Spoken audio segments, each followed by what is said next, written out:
So let's talk some about how physicians are paid.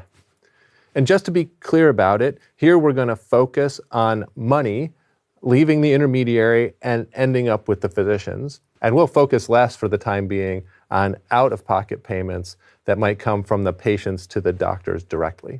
One model we should talk about is what we call fee for service.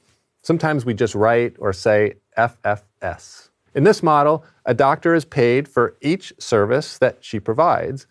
If a patient has an office visit with the doctor, then the doctor makes up a bill for that service, sends it to the insurer, and the insurer hopefully pays the doctor. If the doctor also does a test or a procedure, then each of those services also gets on the list, boom, and billed.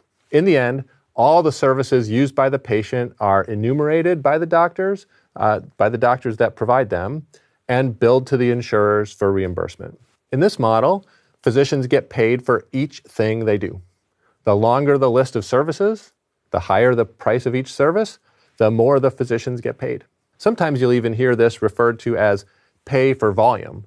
The more volume of services, the higher the pay. We've been using fee-for-service in healthcare systems around the world for many, many years, and the specifics have varied over time and from place to place. Current fee-for-service systems have evolved to incorporate quite a bit of structure, which we should take a look at.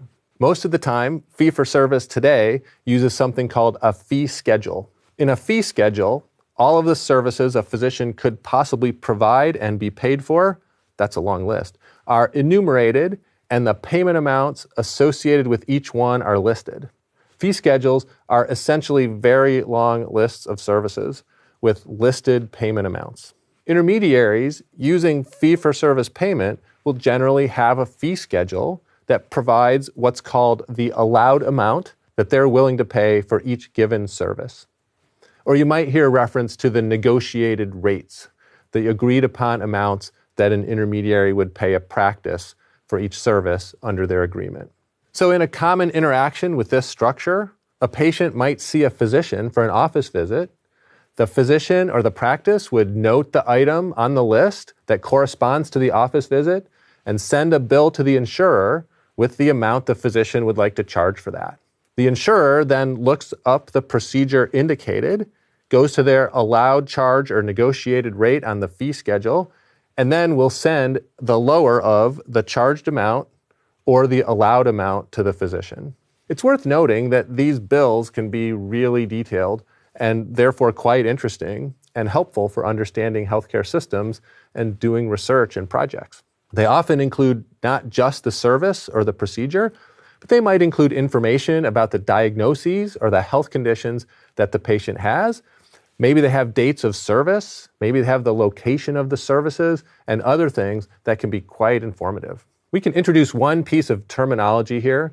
One thing you sometimes hear with respect to fee-for-service is the phrase a retrospective payment system, in that the amount of payment is set after the services are delivered and the amount of payment responds to which services are delivered.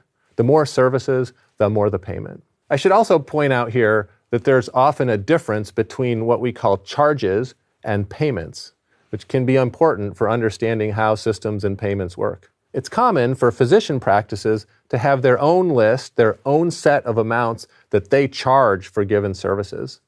Sometimes we use a phrase charge master to refer to this. They might include the charge amount on the bill they send to the intermediary. I did an office visit and here's how much I want to charge. With a fee schedule, the arrangement is usually that the payer will pay the physician the lesser of the amount the physician charges and the allowed or the negotiated rate.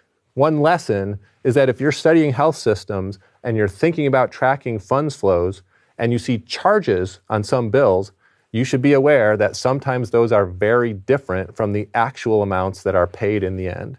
Of course, there are lots of variations out there in the real world, so you'd have to investigate whatever's relevant for the situation in which you're working.